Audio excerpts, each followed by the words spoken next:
Il se casse la gueule, je crois. Hello, hello! Je voulais vous faire cette vidéo pour vous raconter mes pires anecdotes. Le principe est simple, je vous raconte mes anecdotes honteuses. Vous comprendrez. Ok, donc la toute première anecdote que j'ai à vous raconter est la suivante.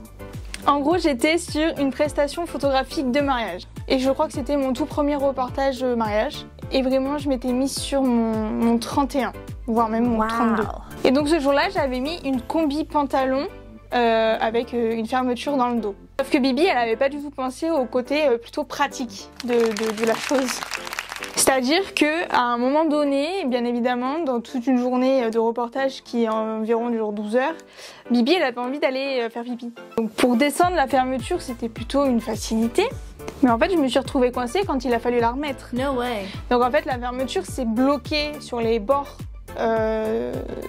du tissu. Et en fait, il m'était vraiment impossible de la remonter, quoi. Donc c'est pas juste la fermeture qui descend jusqu'en bas du dos. Elle descend un tout petit peu plus bas. Et en fait, il a fallu que je demande de l'aide. Parce que j'allais pas sortir à poil, quoi. Donc heureusement, il y avait une femme dans ces toilettes avec moi. Et en fait, je la regarde, j'ai dit, je suis désolée de vous demander ça, mais possible de m'aider à remonter ma fermeture. Voilà. Donc en vrai, c'est pas énorme, mais c'est tellement gênant. En tant que prestataire, t'es là, t'es censé être professionnel et toi, tu te demandes qu'on te remonte la fermeture éclair. Ah la honte, putain, la honte. Enfin, c'est pas grave. On apprend de ses erreurs, comme on dit. Ok, est-ce que vous êtes prêts? Je vous sors la deuxième anecdote. En gros, toujours pareil, j'étais sur une prestation photographique de mariage. Et en fait, pendant l'ouverture de bal, les mariés étaient au milieu d'un cercle. Et en fait, moi j'étais à côté d'eux pour pouvoir justement les photographier. Et il s'avère que un monsieur dans les invités a décidé de me pousser extrêmement fort vers les mariés. Donc j'étais à deux doigts de les faire tomber et de faire foirer l'ouverture de bal. Donc il me pousse extrêmement fort et il me dit « Pousse-toi, t'es au milieu ». Ben justement, c'est le principe. Alors très honnêtement, je n'ai pas réagi du tout. Je suis restée bouche bée et j'ai pas trop compris ce qui se passait. Mais en fait, je pense que j'ai eu la meilleure réaction, c'est-à-dire de ne pas réagir. Donc comme je le dis à chaque fois, je le fais pour les mariés, je le fais pas pour les invités. Troisième anecdote. Ah oui.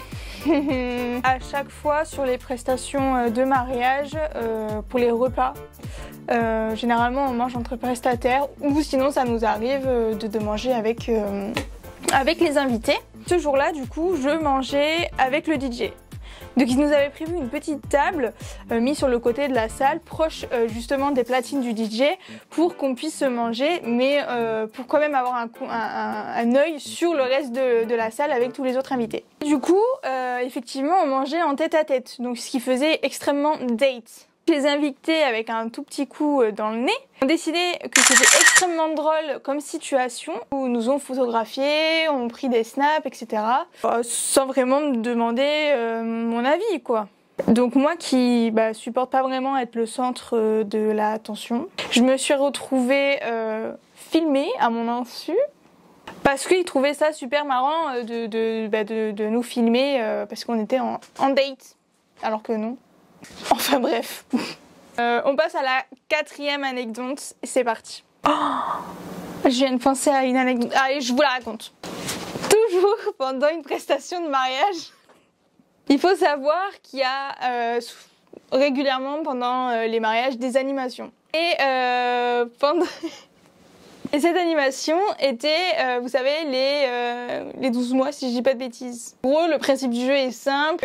Il y a 12 personnes qui viennent jouer. Ils sont assis sur des chaises, un peu comme les chaises musicales. En gros, à chaque fois, on enlève une chaise, mais ils doivent récupérer un objet que le DJ annonce au micro. Donc le premier, c'était une fourchette. Ensuite, c'était une pièce de 2 €. Ensuite, c'était une chaussure de taille 38. Enfin, vous avez compris le principe, quoi. Et en fait, vint le moment où je crois que c'était l'avant-dernier, c'était récupérer un soutien-gorge. Et il faut savoir que ce jour-là, j'avais une combi pantalon et du coup, j'avais un soutien-gorge.